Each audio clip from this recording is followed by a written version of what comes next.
Assalamualaikum dan selamat sejahtera. Kami, para pelajar tahun 4 Ijazah Sarjana Muda Sains Bioperubatan dengan Kepujian dari Universiti Sultan Zainal Abidin UNIZA ingin mendedahkan tentang penyakit 3 serangkai. Terimalah video kami yang bertajuk Masa Depan yang Tetap atau Ditetapkan, Atasi Penyakit 3 Serangkai, Diabetes, Darah Tinggi dan Jantung. Sebelum itu, dijemput kepada tuan-puan untuk mengimbas kod QR yang terpapar di skrin bagi mengisi borang tinjauan sebelum program.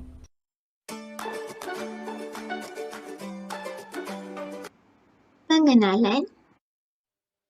Penyakit 3 serangkai adalah penyakit yang paling kerap dihadapi oleh rakyat Malaysia dan juga salah satu penyebab utama kematian dalam kalangan rakyat Malaysia.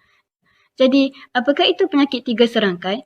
Penyakit 3 serangkai adalah sekumpulan penyakit tidak berjangkit yang terdiri daripada penyakit kencing manis, penyakit darah tinggi dan juga penyakit jantung. Jadi, bagaimanakah penyakit-penyakit itu menjadi berangkai?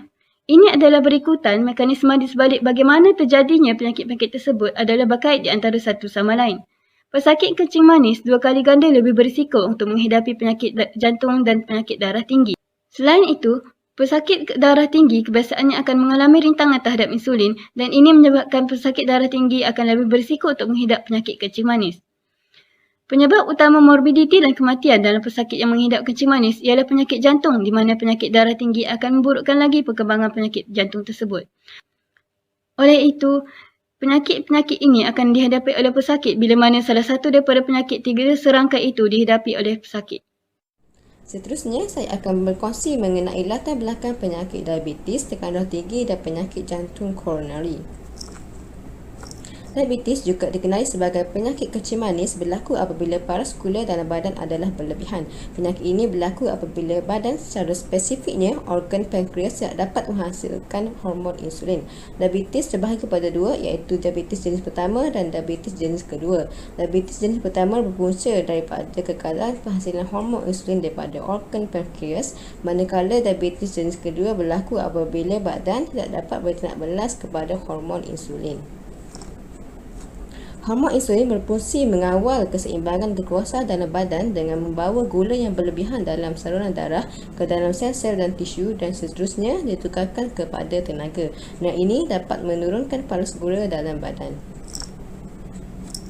Tekanan darah tinggi pula adalah penyakit kronik yang boleh membawa kepada komplikasi yang teruk di mana penyakit ini mengakibatkan komplikasi saluran darah sempit di otak dan jantung, seterusnya menyebabkan angin ahmar iaitu strok dan serangan jantung. Manakala penyakit jantung koronari berlaku apabila saluran darah yang membekalkan darah ke jantung iaitu salur darah koronari iaitu arteri koronari tersumbat.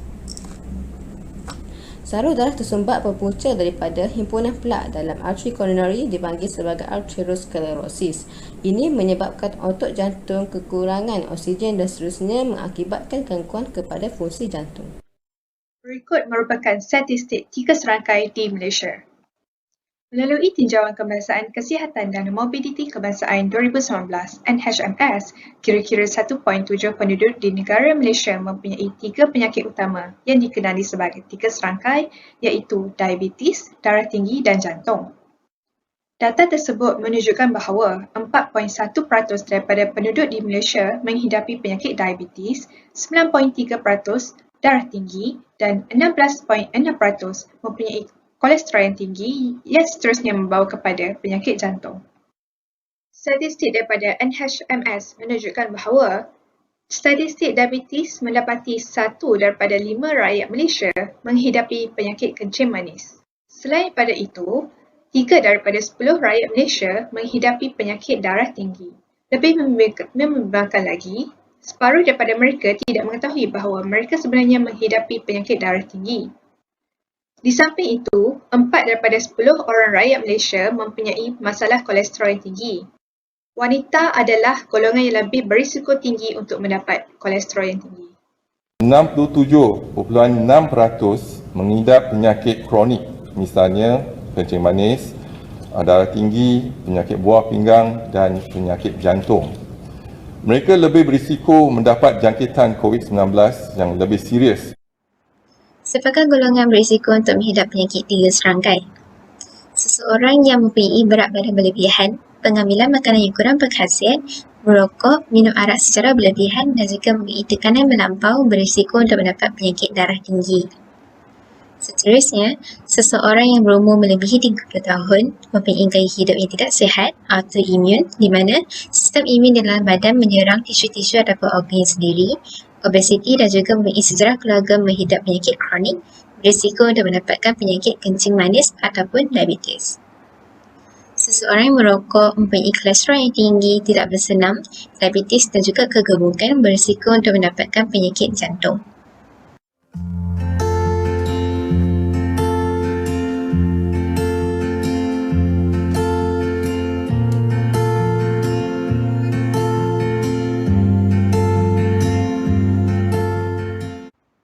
Faktor penyakit 3 serangkai. Baiklah, seterusnya adalah faktor kepada diabetes mellitus. Faktor diabetes mellitus boleh dibahagikan kepada faktor yang boleh ubah dan juga faktor yang kita tidak boleh ubah. Bagi faktor yang kita boleh ubah, ianya termasuklah tabiat pemakanan yang buruk di mana kita tidak kawal pemakanan kita. Selain itu, tidak aktif secara fizikal. Faktor lain juga ialah obesiti atau berat badan berlebihan, tekanan darah tinggi, merokok dan pengambilan ubat-ubat tertentu. Faktor yang disebut ini ialah sesuatu yang kita boleh ubah. Contoh untuk pengambilan ubat tertentu, kita boleh mohon pihak hospital untuk penukaran ubat. Bagi faktor yang tidak boleh ubah pula, ianya termasuklah genetik, sejarah keluarga di mana jika ada ahli keluarga kita yang terdekat menghidap diabetes, kita akan lebih berisiko tinggi. Seterusnya, peningkatan umur. Individu yang berumur lebih 45 tahun akan lebih berisiko tinggi. Wanita yang pernah mendapat diabetes sewaktu hamil juga akan lebih berisiko tinggi. Selain itu, bangsa atau etnik tertentu juga mempengaruhi kecenderungan individu untuk mendapat diabetes mellitus. Berikut adalah tabiat pemakanan yang menjadi risiko kepada penyakit diabetes.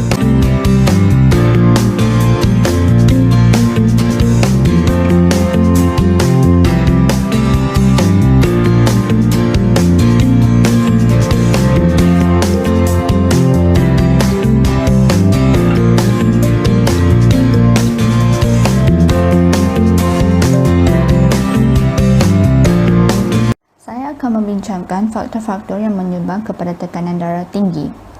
Selalunya, gaya hidup yang tidak sihat akan menyebabkan tekanan darah tinggi atau hipertensi. Faktor yang pertama adalah amalan pemakanan yang tidak sihat. Contoh amalan pemakanan yang tidak sihat adalah pengambilan makanan bersodium dan berlemak tinggi. Makanan yang berlemak akan menyebabkan kolesterol yang berlebihan terkumpul pada dinding arteri.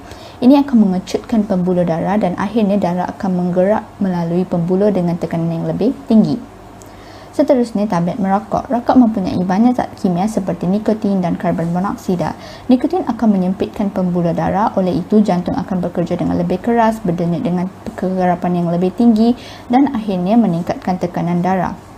Faktor yang terakhir adalah pengambilan alkohol. Alkohol juga akan menyebabkan tekanan pada saluran arteri dan akhirnya mengundang kepada hipertensi.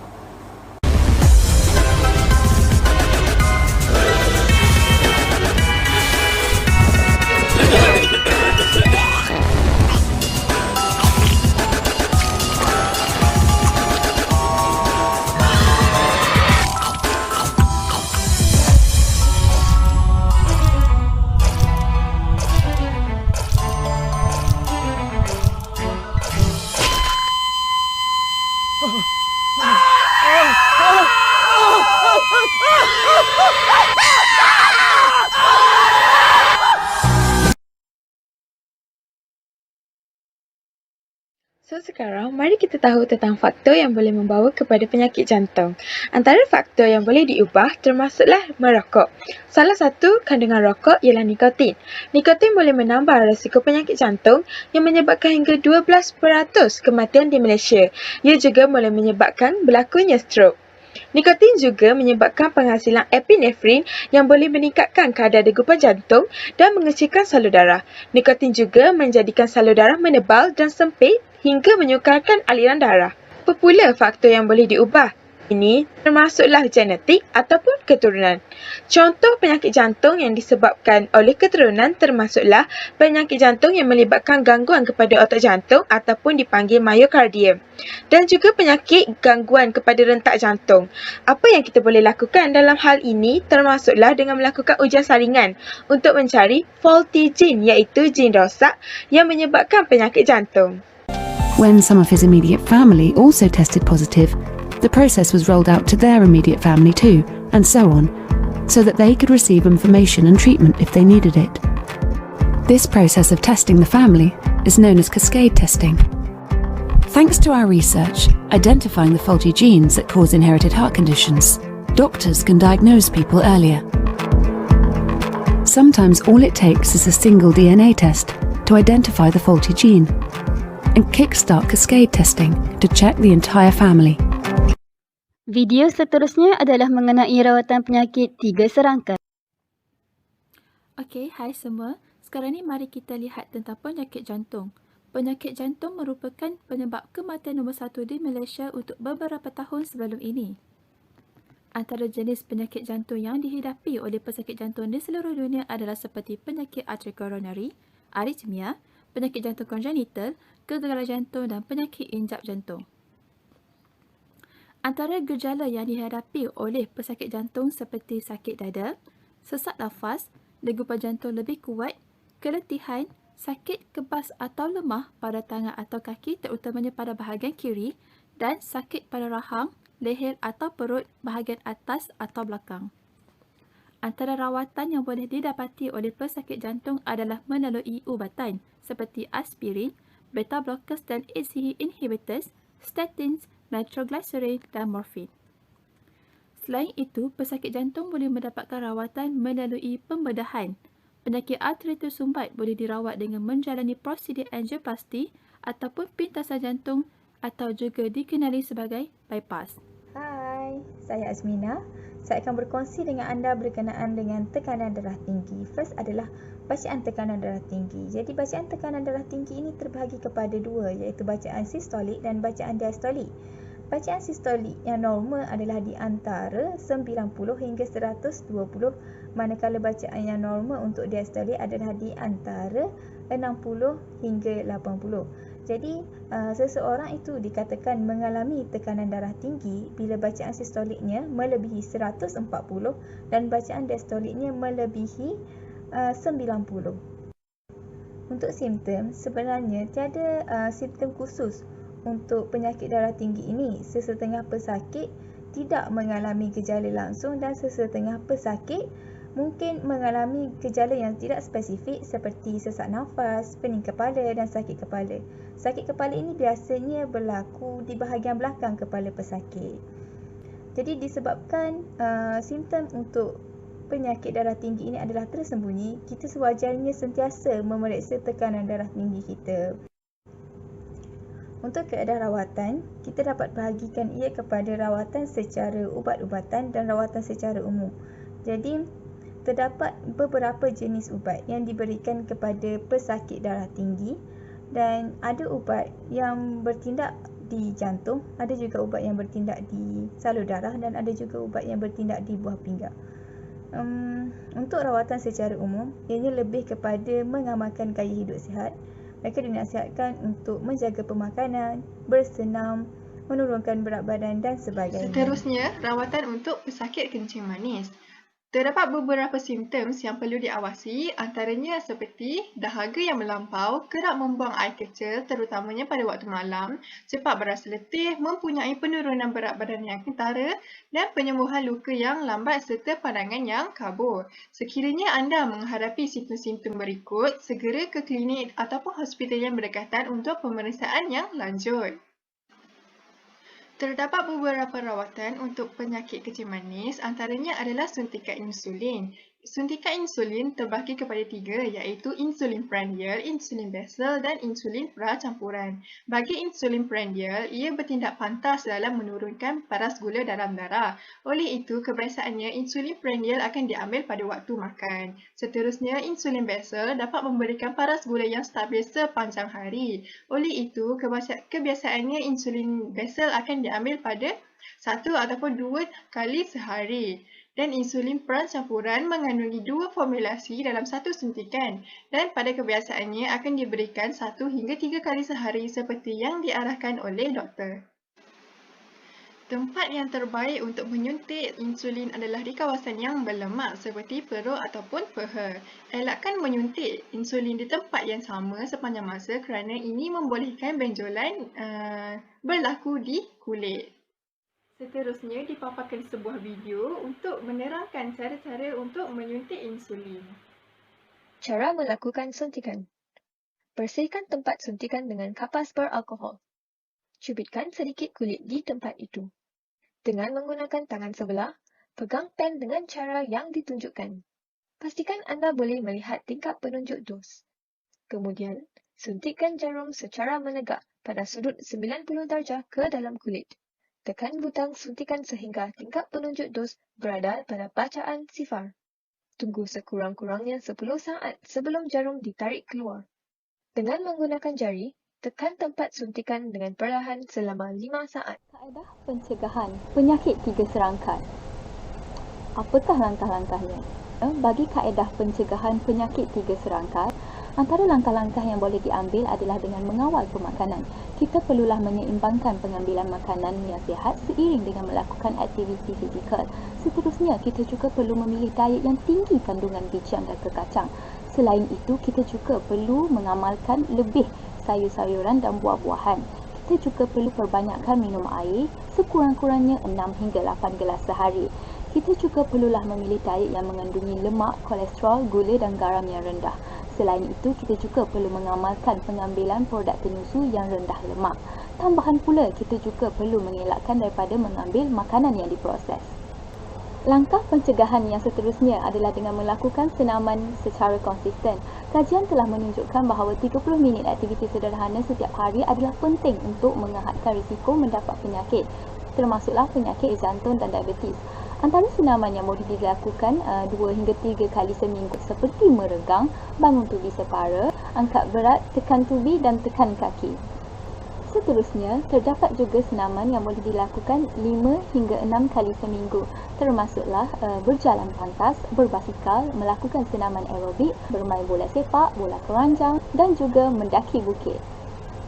Selain itu, terdapat juga senaman yang boleh dilakukan setiap hari untuk mengaktifkan diri, termasuklah berjalan, menaiki tangga, melakukan kerja rumah, juga berkebun. Berikut merupakan senaman ringkas yang boleh dilakukan sendiri di rumah.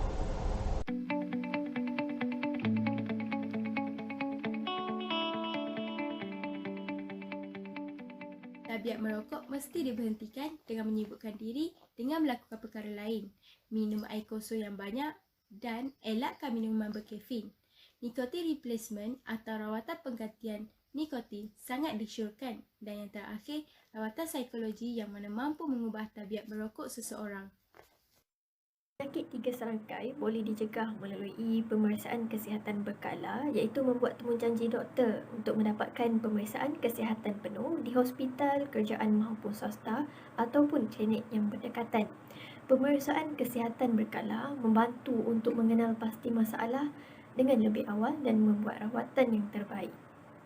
Sebagai contoh, melakukan pemeriksaan fungsi jantung, buah pinggang dan mengenal pasti tahap kolesterol dan gula dalam badan untuk kita mengetahui status kesihatan semasa. Selain itu, sangat digalakkan untuk melakukan pemeriksaan kesihatan kendiri di rumah seperti memeriksa tekanan darah, kandungan gula dan kolesterol dalam darah dengan menggunakan set alatan kesihatan. Cara untuk menggunakan alat tekanan darah digital. Pertama sekali, pastikan saiz kaf yang betul digunakan di bahagian atas tangan kiri atau kanan anda. Kemudian balut bahagian atas tangan anda tapi tidak terlalu ketat ataupun tidak terlalu longgar. Pastikan penunjuk kaf berada di bahagian tengah tangan anda.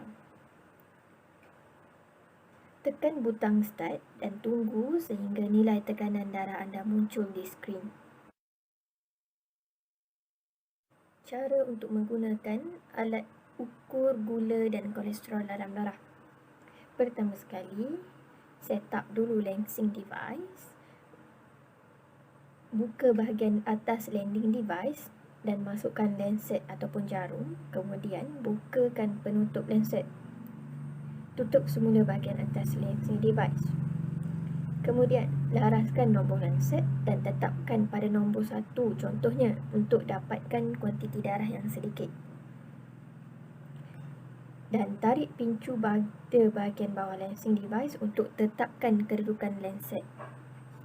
Kemudian ambil test strip dan kemudian masukkan di bahagian bawah alat ukur gula dan kolesterol. Tekan butang di bahagian atas lancing device dan kemudian letakkan darah pada test strip. Kemudian untuk beberapa saat keputusan ujian akan keluar di skrin.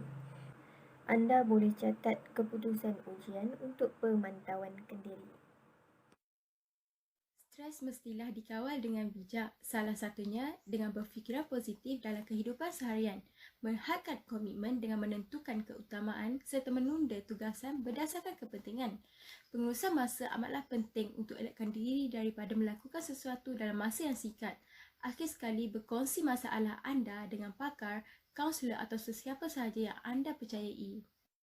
Okey, apakah peranan anda sebagai ahli keluarga terhadap pesakit? So, jika ada ahli keluarga anda yang menghidap penyakit ini, anda perlu menanyakan khabar kesihatan diri pesakit itu dan anda juga perlu untuk temani dan penuhi setiap temu janji beliau bersama doktor. Di sini saya sertakan langkah awal yang perlu dilakukan jika anda berhadapan dengan situasi kecemasan seperti serangan jantung. Jadi langkah yang pertama adalah untuk membuat panggilan 999 dan langkah yang kedua adalah untuk membantu mereka duduk dalam keadaan yang selesa dan memastikan mereka berehat dan bertenang. Dan langkah yang seterusnya adalah untuk memantau setiap pernafasan, nadi dan juga tindak balas mereka. Jika tiada tindak balas daripada pesakit, CPR perlu dilakukan. Situasi seterusnya adalah diabetes. Terdapat dua keadaan iaitu hyperglycemia dan hypoglycemia. Jika pesakit menghidap hyperglycemia, anda perlu membuat panggilan terus kepada 999 dan jika pesakit menghidap hypoglycemia, langkah yang perlu dilakukan adalah dudukkan mereka, membantu mereka untuk mengambil gel glukosa atau jika tiada, berikan mereka sesuatu yang manis atau air bergula sebanyak 150 ml. Situasi seterusnya adalah penyakit strok. Terdapat 4 langkah awal yang perlu dilakukan yang dikenali sebagai FAST. F adalah untuk facial expression. Anda perlu meminta pesakit tersebut untuk senyum. Dan A adalah untuk arm weakness. Anda perlu memastikan pesakit untuk mengangkat kedua-dua belah lengannya. S adalah untuk speech. Anda perlu memastikan pesakit untuk bercakap dengan jelas. Dan T adalah tongue to call. Jika anda dapati pesakit tidak dapat melakukan 3 perkara seperti di atas, anda perlu membuat panggilan terus kepada 999. Cegah atau rawat, kita tentukan. Sekian sahaja daripada kami. Jutaan terima kasih kami ucapkan kepada tuan-puan atas kerjasama yang telah diberikan. Diharapkan agar program ini dapat memberikan impak yang positif buat kita bersama. Ayuhlah kita sama-sama mencegah penyakit 3 serangkai demi masa depan yang lebih terjamin.